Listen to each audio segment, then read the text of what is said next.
Hi friends, నేను మీ doctor జంగం Vishwanath, psychology మరియు pi ఫ్యాకల్టీని, అంతేకాక మీకు ఇష్టమైన శ్రీ విద్యా పబ్లికేషన్ పుస్తక రచయితని. మీకు అందరికీ తెలుసు, తెలంగాణ రాష్ట్రంలో టెట్ నోటిఫికేషన్ వచ్చింది. గత టెట్ నుండి ప్రశ్నాపత్రాల స్వరూపం పూర్తిగా మారింది. అంటే ప్రశ్నల సైజు కానీ టఫ్నెస్ కానీ చాలా మారింది ఒక్కసారిగా. కాబట్టి గతంలో మార్కులు ఎక్కువ వచ్చిన వారు కూడా కోల్పోవడం జరిగింది.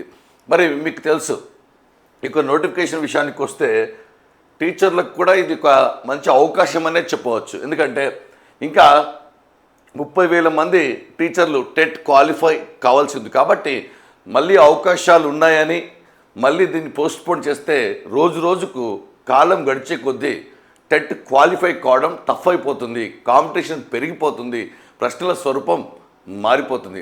ఆలస్యం చేస్తే సులభమైన పనులు జటిలమవుతాయి, జటిలమైన పనులు అసాధ్యమవుతాయి.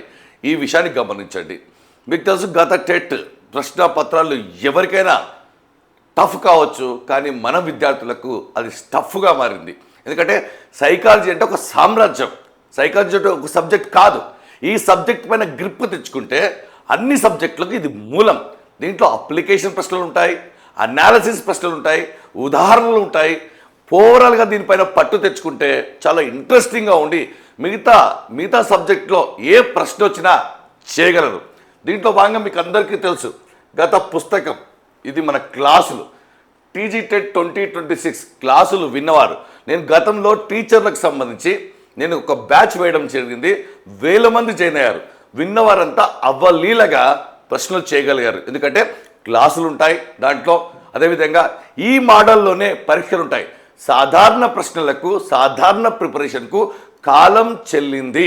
కాబట్టి ఆ విధంగానే అద్భుతమైన క్లాసులు చెప్పి పరీక్షలు పెట్టడం జరిగింది. కాబట్టే మన విద్యార్థులు సక్సెస్ అయ్యారు. మన దగ్గర ఎక్స్పీరియన్స్ ఉంది, సిన్సియారిటీ ఉంది, సీనియారిటీ ఉంది. కాబట్టి ఇది అడ్వర్టైజ్మెంట్ కాదు, ఇది ఒక అచీవ్మెంట్. మరి క్లాసెస్ వింటూ పుస్తకాన్ని ముందు పెట్టుకోండి. గత ఎన్నో టెట్లో, డిఎస్సిలో సంచలనం సృష్టించినటువంటి పబ్లికేషన్ మీకు తెలుసు, శ్రీ విద్యా పబ్లికేషన్. ఎన్నో సంవత్సరాలుగా మార్కెట్లో ఉంది, చాలామందిని ప్రభుత్వ స్కూళ్ళలో చేర్చింది, టెట్ సులభతరం చేసింది. కాబట్టి ఏం మాత్రం ఆలస్యం చేయకండి, క్లాసులు వినండి. ఎలాగూ టీచర్లకు సెలవులు కాబట్టి. మరి డిఎస్సికి ప్రిపేర్ అయ్యే అభ్యర్థులు కూడా ఖచ్చితంగా టెట్ రాయండి. ఎందుకంటే మీరు ఒక మోడల్లో ఆలోచనలో ఉన్నారు, కానీ ప్రశ్నాపత్ర స్వరూపాలు పూర్తిగా మారిపోతున్నాయి. దానికి అలవాటు పడాలంటే ఖచ్చితంగా మనం పరీక్ష రాయాల్సిందే. ఎలాగూ రాస్తాం కాబట్టి ప్రిపరేషన్ అయ్యి రాద్దాం. కొంత డిమోటివేట్ అయ్యారు, తక్కువ మార్కులు వచ్చాయని మళ్ళీ పెంచుకోండి. ఎందుకంటే ఖచ్చితంగా తెలంగాణ ప్రభుత్వం కొత్త పాఠశాలలు అంటూ కొత్త విధానాన్ని ప్రవేశపెడుతుంది. కాబట్టి టీచర్ పోస్టులకు డోకా ఉండదు, రిటైర్మెంట్ల సంఖ్య రోజు రోజుకు పెరుగుతుంది. ఇదొక్క ఆశతోనే ఆశయాన్ని ముందుకు తీసుకెళ్ళండి. మరి పుస్తకాన్ని వెంటనే ఆర్డర్ పెట్టుకోండి. ఇంకా మీరు ప్రాక్టీస్ చేయాలంటే తెలుగు మీడియంలో, ఇంగ్లీష్ మీడియంలో ప్రాక్టీస్ చేయాలి. 5,000 బిట్స్ ప్రాక్టీస్ చేయాలి. ఎందుకంటే సైకాలజీ ఇంతటితో అయిపోదు. అటు డిఎస్సికి ఉపయోగపడుతుంది, ఇటు హెచ్డబ్ల్యూకి ఉపయోగపడుతుంది, ఇటు డిప్యూటీఓకు, అటు డైట్ లెక్చరర్కి ఉపయోగపడుతుంది. కాబట్టి కేవలం 99 రూపాయలకే 5,000 ప్రశ్నలు ఇంగ్లీష్ మరియు తెలుగు మీడియంలలో 200 టెస్టులు పెట్టడం జరిగింది. చాలా టఫ్గా ఉంటాయి. మీకు టఫ్ కాదు క్లాసులు విన్న తర్వాత. మరి ఈరోజు మనం గత టెట్లో చాలామందిని ఇబ్బంది పెట్టినటువంటి ప్రశ్నలను మనం ఎక్స్ప్లెయిన్ చేయబోతున్నాం. సులువుగా ఒక్కసారి వింటే చాలు, ఎలా ఆలోచించాలి, ఎలా కొత్త ప్రశ్న వచ్చినా మీరు చేయగలరు. ఆప్షన్లతో సహా నేను సులువుగా వివరిస్తాను. మీరు ఒకసారి జాగ్రత్తగా వినండి. ఇవి వింటే ఏ ప్రశ్న వచ్చినా మీరు చేయగలరు, అలా ఆలోచించగలరు. అందరూ నోటిఫికేషన్ గురించి మాట్లాడితే మనం ప్రశ్నల గురించి మాట్లాడదాం. చూడండి, ఇది పేపర్ 1 ఎస్జిటి 8th జనవరి షిఫ్ట్ 1లో వచ్చినటువంటి ప్రశ్నలను ముందుగా నేను డిస్కస్ చేయబోతున్నాను. మొదటి ప్రశ్న, ఒక వ్యక్తి సంవత్సరాలుగా సమస్య పరిష్కార సామర్థ్యంతో ఎదుగుతూ వికాసం చెందడం ఈ పెరుగుదల వికాస సూత్రానికి ఉదాహరణ. ఒక వ్యక్తి సంవత్సరాలుగా అంటే చాలా కాలంగా, నేను ఎన్నోసార్లు చెప్పాను, పెరుగుదల వికాస సూత్రాల పైన, ఎగ్జాంపుల్స్ పైన ప్రశ్న వస్తుంది. కాకపోతే మీరు ఖచ్చితంగా ఇంగ్లీష్లో చూసుకోవాలి, ఎందుకంటే ట్రూ ట్రాన్స్లేషన్ ఉంది. కాబట్టి చూడండి, ఒక వ్యక్తి సంవత్సరాలుగా సమస్య పరిష్కార సామర్థ్యంలో ఎదుగుతూ వికాసం చెందడం ఈ పెరుగుదల వికాస సూత్రానికి ఉదాహరణ. మొదటి ఆప్షన్ వైయక్తిక భేదాల సూత్రం. వికాసం అవిచ్ఛిన్నంగా సాగుతుంది, వికాసం ఏకరీతిగా సాగదనే సూత్రం. చూడండి, లాస్ట్ వరకు చివరి వరకు బాగా చదవాలి. మరియు వికాసం శిరోపాదాభిముఖంగా సాగుతుందనే సూత్రం. మరి వైయక్తిక భేదాల సూత్రం అంటే ఏ ఇద్దరు వ్యక్తులు అన్నాదమ్ములైనా అక్కా చెల్లెలైనా సమరూప కవలైనా ఒకేలా ఉండరు అనేటువంటి విషయం. మరి ఇక్కడ ఈ యొక్క స్టేట్మెంట్కు దీనికి సంబంధం లేదు. ఒక వ్యక్తి గురించే మాట్లాడాడు, ఒక వ్యక్తి లోపల అనేక అంశాల్లో తేడా గురించి మాట్లాడలేడు, కాబట్టి ఇది కాదు. మరి ఇక్కడ చూస్తే వికాసం అవిచ్ఛిన్నంగా సాగుతుంది అంటున్నాడు. అంటే జీవిత కాలం మొత్తం జరుగుతుంది, చనిపోయేంత వరకు వ్యక్తి నేర్చుకుంటూ తెలుసుకుంటూ ఉంటాడు, దాన్ని అవిచ్ఛిన్నంగా అంటారు. మరి ఇక్కడ వికాసం ఏకరీతిగా సాగదు, ఒకే విధంగా సాగదు అనేటువంటి సూత్రము. మరి ఇక్కడ చూస్తే వికాసం శిరోపాదాభిముఖంగా సాగుతుంది. శిరోపాదాభిముఖ వికాసం అంటే మొదట శిశువు యొక్క వికాసం లేదా శరీరంపై పట్టు అనేటువంటిది తల నుండి ప్రారంభమై శిరోపాదాభిముఖ వికాసం అంటే పాదాల వరకు జరుగుతుంది. మరి ఈ కాన్సెప్ట్ కాదు. మరి ఇక్కడ చూడండి, ఆన్సర్ వచ్చేసి సంవత్సరాలుగా సమస్య పరిష్కార సామర్థ్యంతో ఎదుగుతూ ముందుకెళ్తున్నాడు అంటే అవిచ్ఛిన్నంగా జరుగుతుంది, అంటే కంటిన్యూస్గా జరుగుతుంది, జీవితాంతం జరుగుతుంది. అంటే ఆన్సర్ వచ్చేసి 2 వికాసం అవిచ్ఛిన్నంగా సాగుతుంది అనే ఆన్సర్. ఇది 2 ఆన్సర్ అని గుర్తుపెట్టుకోవాలి. నెక్స్ట్ ప్రశ్న, క్రింది వన్లో ఒకటి అలవాటుకు ఉదాహరణ. అలవాటు అంటే ప్రతిరోజు మనం చేసే పని. నిద్ర లేవగానే అనుకోకుండానే సెల్ ఫోన్ ముట్టుకుంటాం, నిద్ర లేవగానే బ్రష్ చేస్తాం, వాకింగ్ చేస్తాం. అలవాటు వేరే, అభిరుచి వేరే. అలవాటు అంటే ప్రతిరోజు చేసే పని, తూచా తప్పకుండా చేసే పని, దాన్ని అలవాటు అంటారు. మరి అభిరుచి అంటే సమయం దొరికినప్పుడు మాత్రమే చేసేది అభిరుచి అని గుర్తుపెట్టుకోవాలి. ఇక్కడ అలవాటు ఇతర పనులు చేసుకుంటూ జపం చేయడం, భూమి కంపించినప్పుడు భవనం నుండి బయటికి పరిగెత్తడం, ఓకే, వేడి వస్తువు చేయి బయటికి తీయడం, గుంపుగా చేరిన జన సమూహం వైపు కదలడం. ఇక్కడ చూసుకుంటే 4 ఆప్షన్లలో 3 ఒక విధంగా ఉన్నాయి. భూకంపం వచ్చింది, బిల్డింగ్ పడిపోతుంది కాబట్టి నువ్వు బయటికి వచ్చావు, ఓకే, క్లియర్. వేడి వస్తువు ముట్టుకున్నావు, కాలింది కాబట్టి తీసావు, క్లియర్.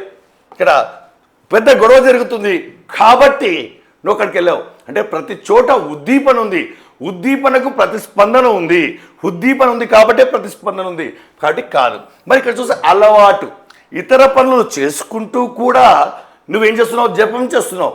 చూడండి, మీరు ఇతరులతో మాట్లాడుతూ కూడా సెల్ ఫోన్లో టైపింగ్ చేస్తారు, మీరు బైక్ డ్రైవింగ్ చేస్తూ కూడా సెల్ ఫోన్లో మాట్లాడుతుంటారు, బైక్ డ్రైవింగ్ చేస్తూ కూడా ఇతరులతో మాట్లాడుతుంటారు, చేయి చూపిస్తుంటారు. ఎందుకంటే నీకు అలవాటు కాబట్టి, అలవాటు తెలియకుండానే చేస్తూ ఉంటావు, దాన్ని అలవాటు అంటారు. ఈ 3 సిమిలర్గా ఉన్నాయి కాబట్టి ఇది ఆన్సర్. నెక్స్ట్ ప్రశ్న,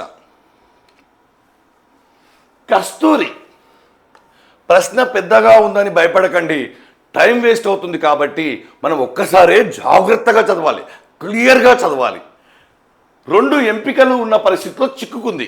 మొదటిది, ఆమె తన తల్లితో వివాహానికి వెళ్ళి ఆమె బంధువులందరినీ కలుసుకొని ఆనందించవచ్చు, తల్లితో పాటు ఫంక్షన్కి వెళ్ళి ఆనందించవచ్చు.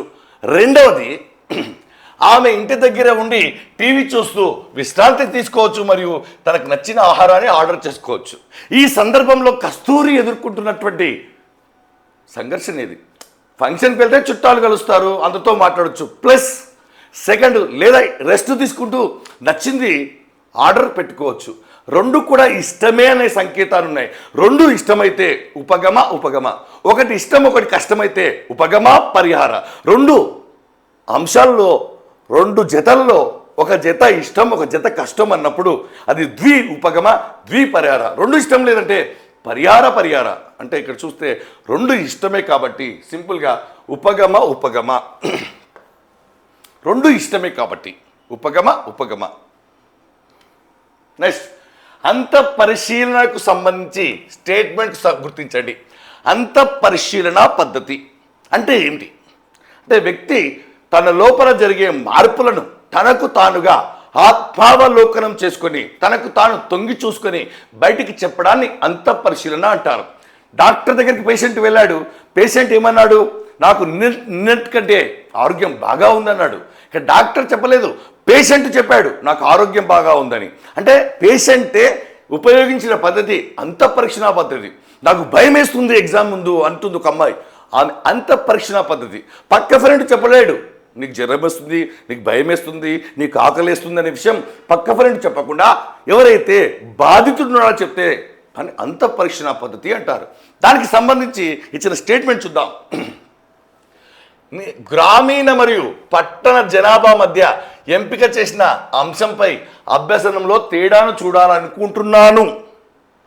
గ్రామీణ ప్రాంతం పట్టణ ప్రాంతంలో అభ్యసనంలో తేడాలు చూడాలనుకుంటున్నాను, విద్యార్థుల మధ్య చూడాలనుకుంటున్నాను. రైట్. నా పిల్లల అభ్యసనంపై కొత్త పాఠ్య పుస్తకాల ప్రభావాన్ని నేను తెలుసుకోవాలనుకుంటున్నాను. ఫ్యూచర్. ఓకే.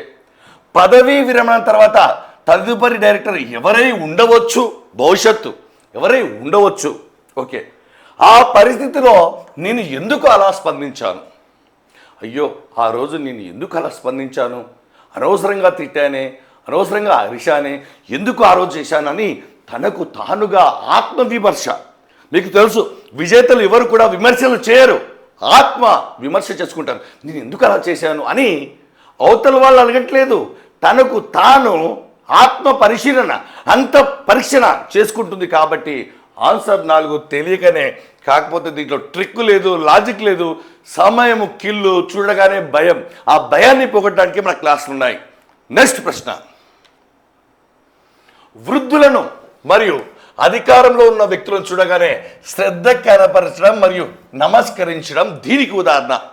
చూడండి, మీరు ప్రభుత్వ ఉపాధ్యాయుడు, హెడ్ మాస్టర్ క్లాస్లోకి రాగానే ఠకామని లేచి నిలబడతారు, లేదా స్టాఫ్ రూమ్లోకి రాగానే ఠకామని లేచి పడతారు, లేక మీకు డిప్యూటీ డిఈఓ ఎంఈఓ రాగానే నమస్కారం పెడతారు, పెద్దవాళ్ళని చూడగానే నమస్కారం పెడతారు. తెలియకుండానే మన చేతులు నమస్కరిస్తాయి. అంటే ఇదేమిటి అంటే సింపుల్గా చూడండి ఒక్కసారి. ట్రాఫిక్ లైట్ గ్రీన్ లైట్ చూడగానే వెళ్ళిపోతారు, రెడ్ లైట్ చూడగానే ఆగిపోతారు. అంటే తెలియకుండానే నిబంధన ఏర్పడింది. మనకు కూడా ఆ యొక్క పావులో కుక్క ప్రయోగంలో గంట కొట్టగానే అది లాలాజలం స్రవిస్తుంది, ఎందుకంటే తెలియకుండానే నిబంధన ఏర్పడుతుంది. బెల్ల కొట్టగానే పిల్లలందరూ కూడా ప్రేయర్కి వస్తున్నారు. సాధారణంగా ఎవరు పిలవలే, బెల్లుకు పిల్లల ప్రేయర్కు నిబంధన ఏర్పడింది. మధ్యాహ్నం 1 కాగానే లంచ్ కొట్టగానే ప్లేట్లు పట్టుకొని వెళ్తున్నారు, నిబంధన ఏర్పడింది. అంటే దీన్ని బట్టి మీకు అర్థమైపోయింది సింపుల్గా, నిబంధన, కండిషన్.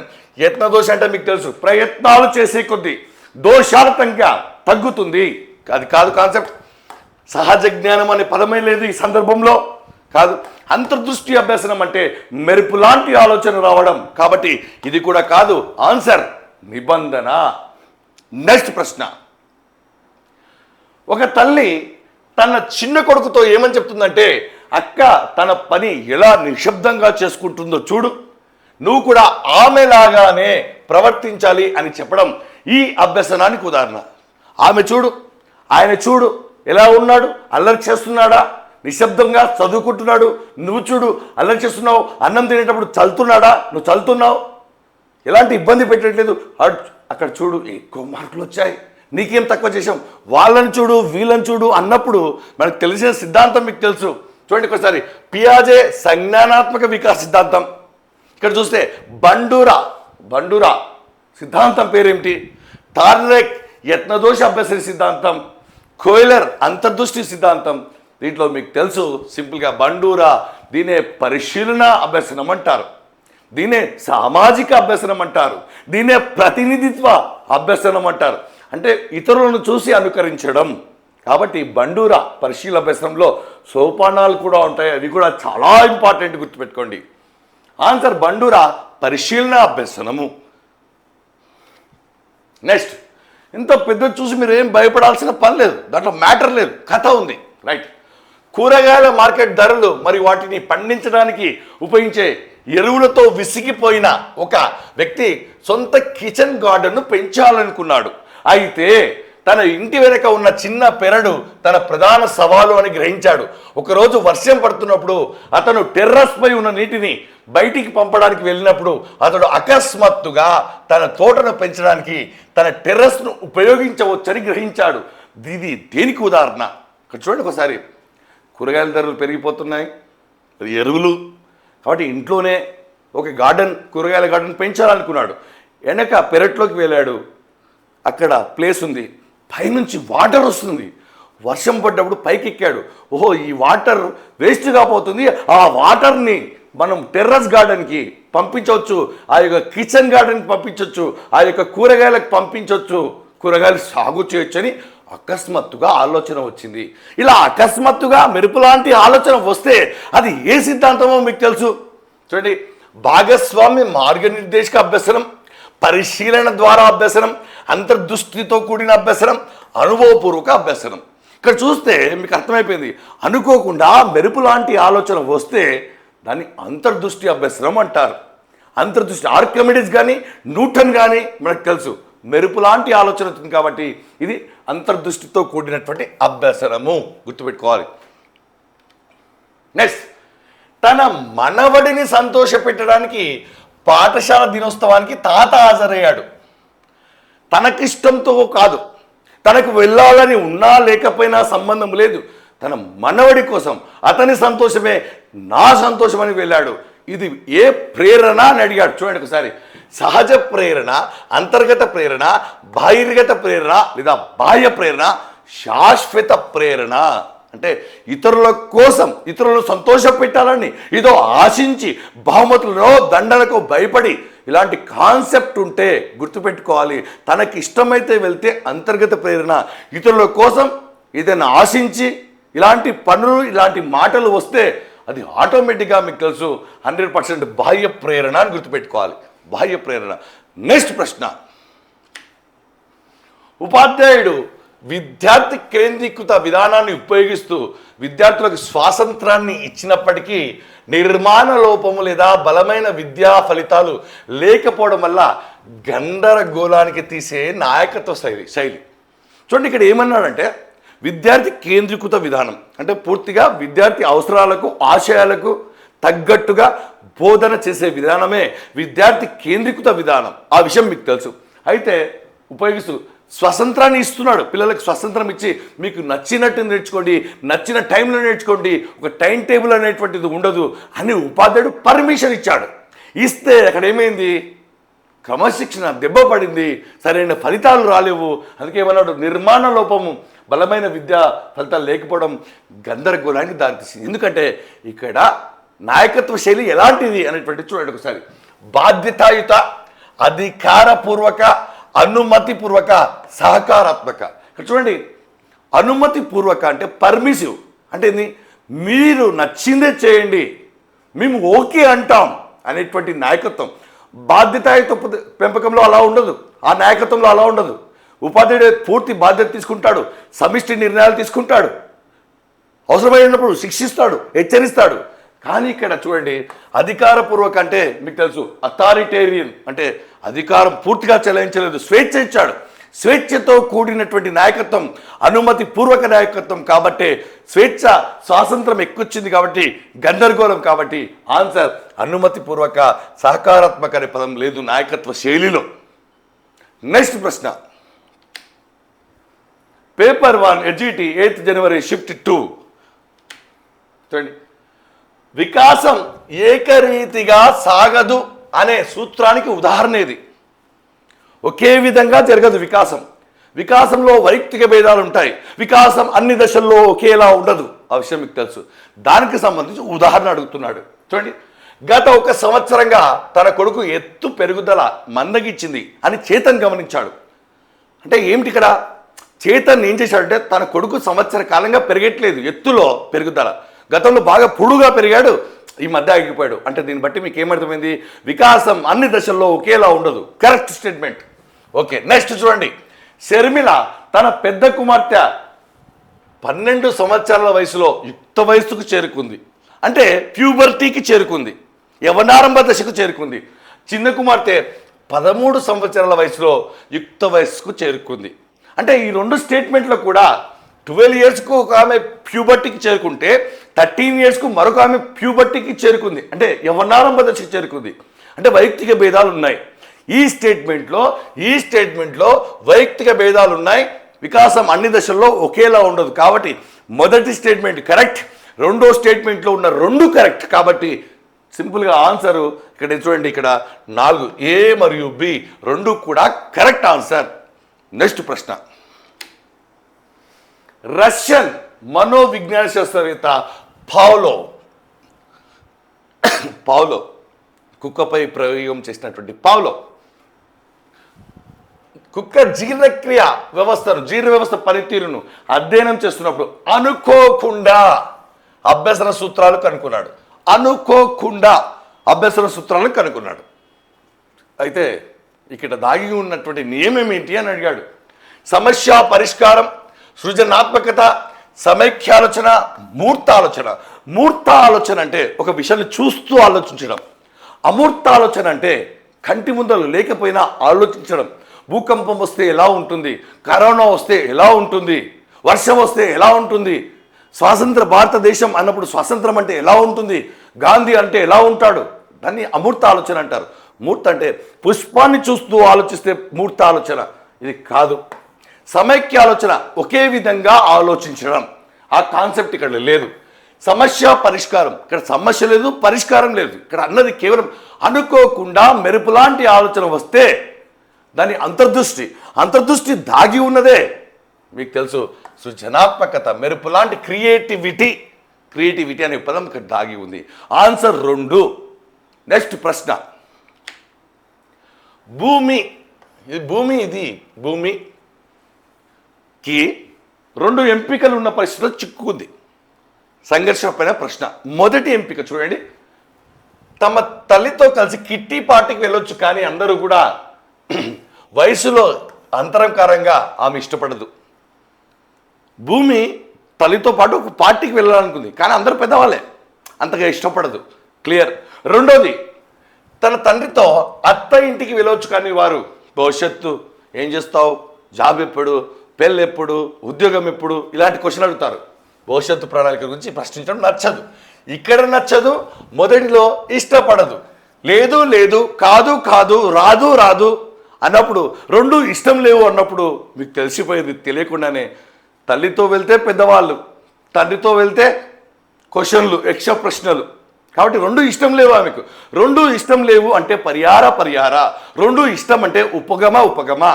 కాబట్టి గుర్తుపెట్టుకోండి, ఇక్కడ పరిహార అనేటువంటిది ఆన్సర్. నెక్స్ట్ ప్రశ్న, అసాధారణ పిల్లల ప్రవర్తనను అధ్యయనం చేయడానికి అత్యంత అనుకూలమైనటువంటి పద్ధతి ఇది. అంతకు అసాధారణ పిల్లలు అంటే ఎవరంటే మూగ, చెవిటి, తర్వాత ఇంటలెక్చువల్ ఎబిలిటీ అంటే మందబుద్ధి, అభ్యసన వైకల్యము, చలన వైకల్యము, ఇలాంటి అసాధారణ అంటే అబ్నార్మల్. ఈ సందర్భంలో తీసుకోవాల్సింది ఏంటంటే మూగా, చెవిటి సాధారణ పిల్లలు కాదు. వారిని అధ్యయనం చేయడానికి అంటే ప్రత్యేక అవసరాలు కదా పిల్లలను అధ్యయనం చేయడానికి అత్యంత అనువైన పద్ధతి ఇది. చూడండి ఒకసారి, ఇంటర్వ్యూ పద్ధతి అన్నాడు, పరిశీలన అన్నాడు, ప్రశ్నావళి అన్నాడు. చూడండి, ఇంటర్వ్యూ అంటే మనం అడగడం, వాళ్ళు చెప్పడం. మూగా, చెవిడి ఉండాలి కాబట్టి చెప్పలేరు, కాబట్టి ఇది కాదు. పరిశీలన, చిన్నపిల్లలు డాక్టర్ దగ్గరకు వెళ్ళినప్పుడు ఏమవుతుందో చెప్పగలరా? చిన్నపిల్లలు, మూగవారు, చెవిటివారు తమ లోపల జరిగే మార్పులను బయటికి బహిర్గతం చేయలేరు, కాబట్టి అంతఃపరీక్ష పనికి రాదు. మరి 2 ఆప్షన్స్ ఉన్నాయి. ప్రశ్నావళి అన్నా, ఇంటర్వ్యూ అన్న ఒకటే. ప్రశ్నలు రాసి ఇచ్చినా, ప్రశ్నలు అడిగినా వాళ్ళు చేయలేరు, ఎందుకంటే సాధారణ విద్యార్థులు కాదు, అబ్నార్మల్. కాబట్టి ప్రశ్నావళి సెట్ కాదు. పరిశీలన, వారిని చూసి, పరిశీలన అంటే తీక్షణంగా చూడడం, ఏదో తెలుసుకోవాలని చూడడం, ఆతృతతో చూడడం వేరే, పరిశీలించడం వేరే. కాబట్టి ఇక్కడ ఆన్సర్ పరిశీలన పద్ధతి. 3వది మంచి ప్రశ్న, ఒక శిశువు తన తల్లిని తన తండ్రి మరియు తాత, అమ్మమ్మలు పిలిచినట్లు అదే పేరుతో పిలుస్తున్నాడు. తన తల్లిని తన తాత ఎలాగైతే పిలుస్తుందో, తన అమ్మమ్మ అయితే ఎలా పిలుస్తుందో అలా పిలవడం నేర్చుకున్నాడు. తర్వాత ఏమైంది చూడండి ఒకసారి. క్రమంగా ఈ ప్రక్రియ ద్వారా ఆమె ఆ అమ్మను అమ్మ అని పిలుస్తుంది. చివరికి ఓహో, తాతకు కూతురు అవుతుంది, అమ్మమ్మకు కూతురు అవుతుంది, కాబట్టి వారు రకరకాల పేర్లతో పిలుస్తున్నారు, కానీ నాకు మాత్రం తాను అమ్మ అవుతుందని క్రమంగా నేర్చుకున్నాడు. అంటే వాళ్ళకు కూతురు, నేను ఈమె కూతురిని అని విచక్షణ చేశాడు. సింపుల్గా విచక్షణ అంటే దగ్గరగా ఉన్న అంశాల మధ్య తేడాను గుర్తించడమే విచక్షణ. హంస పాలను నీళ్లను విచక్షణ చేయడం, కబరు సమరూప కవుల మధ్య కూడా తేడాను గుర్తుపట్టడం, కాకి కోయిల మధ్య కూడా తేడాను గుర్తుపట్టడం, దాన్ని విచక్షణ అంటారు. తెలియకుండానే చూడండి ఇక్కడ సాధారణ ప్రేరణ కాదు, సాధారణీకరణం అంటే కాదు. సాధారణీకరణం అంటే ఏమిటి? యాక్చువల్గా ఒకదాన్ని చూసి ఇంకోటి అనుకోవడం, సేమ్ అనుకోవడం. సాధారణీకరణం కాదు, విరమణ కాదు, విచక్షణ ఆన్సర్. విచక్షణ తేడాను గుర్తుపట్టింది. సరైన సమయంలో సరైన ప్రారంభం అనే పదబంధం తార్నడేక్ యొక్క ఈ అభ్యసన నియమానికి చెందుతుంది. తార్నడేక్ యొక్క అభ్యసన ప్రధాన నియమాలు, అనుబంధ నియమాలున్నాయి. ప్రధాన నియమాలు 3, అనుబంధ నియమాలు 7. వాటినన్నిటిని నేర్చుకోవాలి మనం. బాగా గుర్తుపెట్టుకోండి. చూడండి, అభ్యాస నియమము, ఫలిత నియమము, సంసిద్ధత నియమము, సారూప్యత నియమం.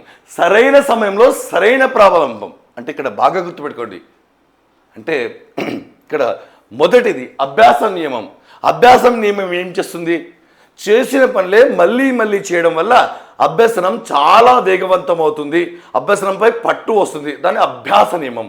ఫలిత నియమం, చేసిన పనుల వల్ల ఆసక్తికరమైన ఫలితాలు వస్తే వాటిని మళ్ళీ చేస్తాం, దాని ఫలిత నియమం. ఇక్కడ సంసిద్ధ నియమం అంటే ఏమిటంటే గుర్రాన్ని నీటి వద్దకు తీసుకెళ్ళగలం కానీ నీటిని తాగించలేము. అంటే సరైన సమయంలో సరైన ప్రారంభము అంటే ఇష్టం ఉంటేనే చేయగలగడం, కరెక్ట్ టైంలో చదవడం, మనసు ఉంటేనే మార్గం ఉంటుంది అనేటువంటి కాన్సెప్ట్ సంసిద్ధత నియమానికి చెందుతుంది. ఇది ఆన్సర్. సారూప్యత అంటే సిమిలారిటీకి సంబంధించింది. ఒక అంశం నేర్చుకోవడంలో మరొక అంశం ఉపయోగపడుతుంది ఎప్పుడూ సిమిలర్గా ఉంటే. టైప్ కొట్టే తర్వాత కంప్యూటర్ ఉపయోగపడుతుంది, అప్పుడు ఈజీ. కాబట్టి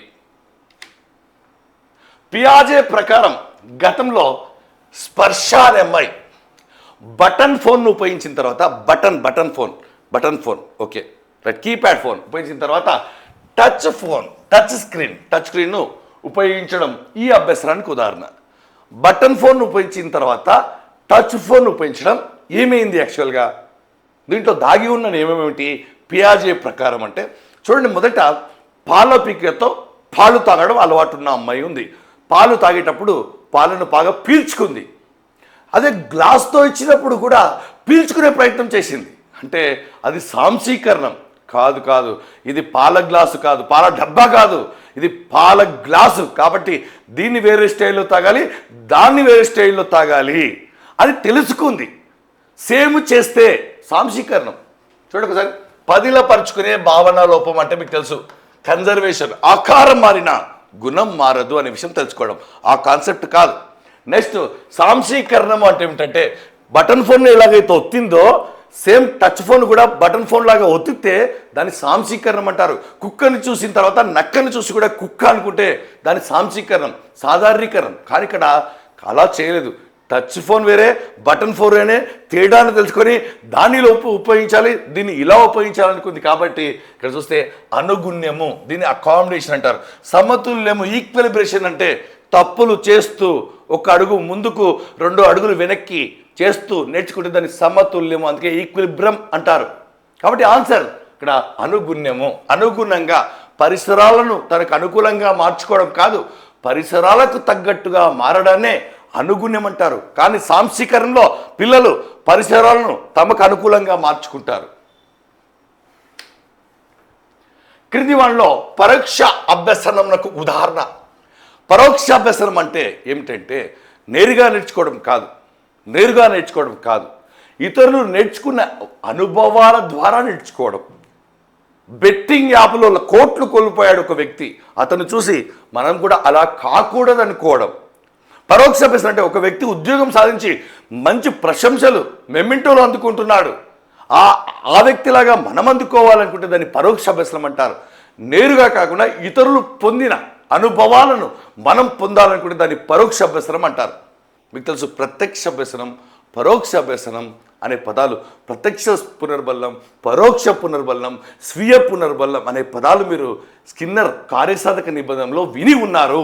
చూస్తా ఇక్కడ తన తండ్రి వ్యాపారంలో చేరాలని ఒక కొడుకు నిర్ణయించుకోవడం 1. 2, తన సోదరి ఇబ్బంది పడడం చూసి కట్నం డిమాండ్ చేసే వ్యక్తిని వివాహం చేసుకోకూడదు. నెక్స్ట్, తన తల్లి అలవాట్లను అమ్మాయి అనుకరించడం.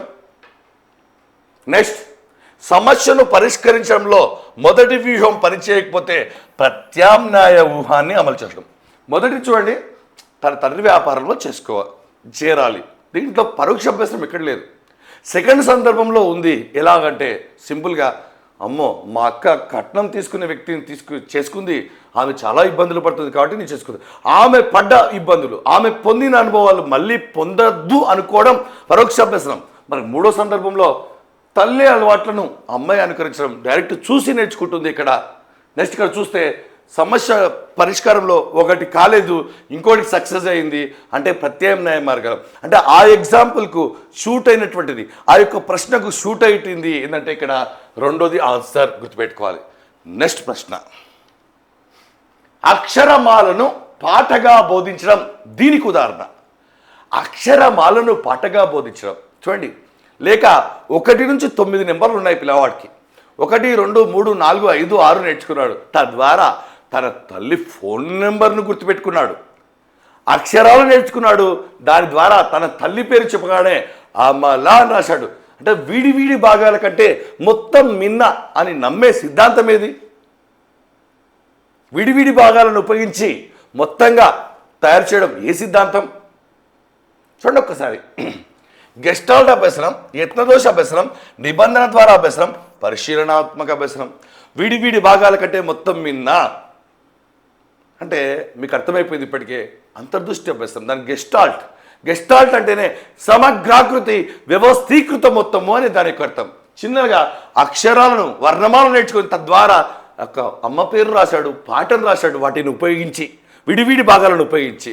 అందుకే గెస్టాల్ట్ అభ్యసనంలో మీకు తెలుసు, చిన్న కర్రను పెద్ద కర్రను జోడించడం ద్వారా సైజు పెరిగింది కాబట్టి అట్టి పళ్ళను ఈజీగా చింపాంజీ అందుకుంది. సో ఇది అక్షరమాలను పాటగా ఉపయోగించడం అనేటువంటిది మనకు గెస్టాల్ట్ అభ్యసనం. గెస్టాల్ట్ అంటే సమగ్రకృతి, వ్యవస్థీకృత మొత్తం. ఒక పెద్ద తోబుట్టువు తనకు కలిగే ఆనందం కోసం చిన్న తోబుట్టువును బాగా చూసుకోవడం.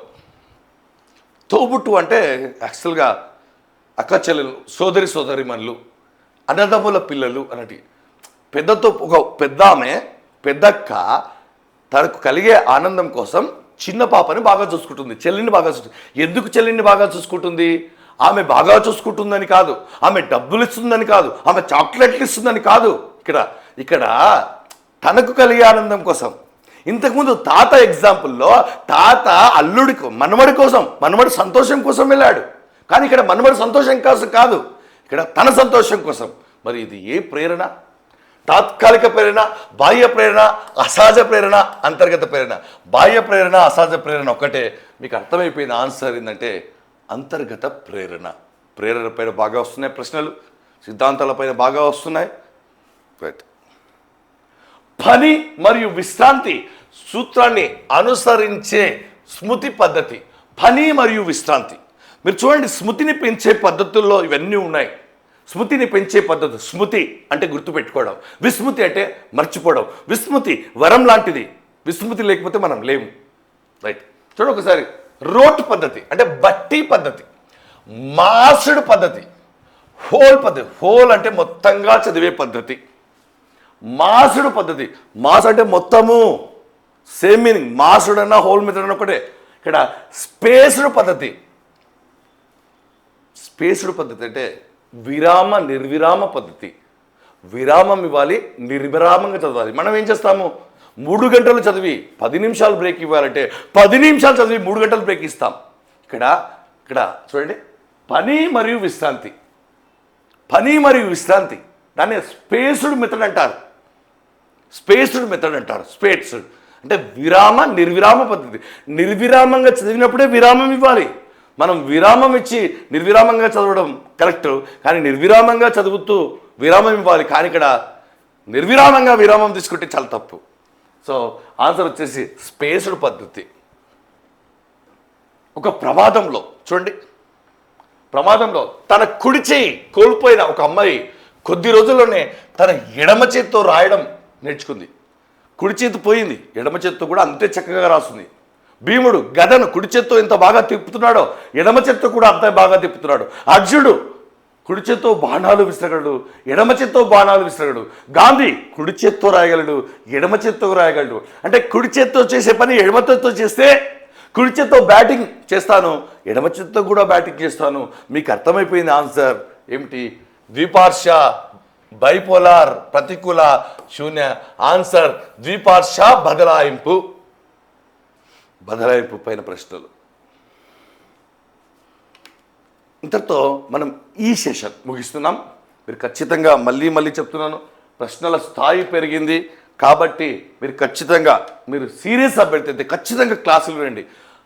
అనాలిసిస్ మోడల్లో ఎంత పెద్ద ప్రశ్న వచ్చినా మీరు చేయాలనుకుంటే క్లాసులు వినాలి. క్లాసులు వింటే సబ్జెక్ట్ మీద గ్రిప్ పెరుగుతుంది. చాలామంది టీచర్లకు ఎలాగో హాలిడేస్ ఉన్నాయి, సమయం దొరికింది, నిర్విరామ పద్ధతిని ఉపయోగించండి. కేవలం విరామ పద్ధతి కాకుండా నిర్విరామంగా చదువుతూ విరామ పద్ధతి. మళ్ళీ చెప్తున్నాను, గతంలో మన విజేతలంతా విజయకేతనం ఎగిరేశారు. ధైర్యంగా తలెత్తుకొని పరీక్ష రాసి కాళ్ళు ఎగిరిస్తూ బయటికి వచ్చారు. కాబట్టి ఖచ్చితంగా మీరు పరీక్షలు రాయండి, మన యాప్లో క్లాసులు వేయండి. సైకాలజీ అంటే భయం పోతుంది, తద్వారా ఆసక్తి పెరుగుతుంది. మీకు తెలుసు, మన శ్రీ విద్యా పబ్లికేషన్ పుస్తకాన్ని మీరు యాప్లో ఆర్డర్ పెట్టుకోండి ఖచ్చితంగా. మరియు వాట్సాప్ గ్రూప్ అంటూ ఉంది, మీకు డిస్క్రిప్షన్లో వాట్సాప్ గ్రూప్ ఉంది.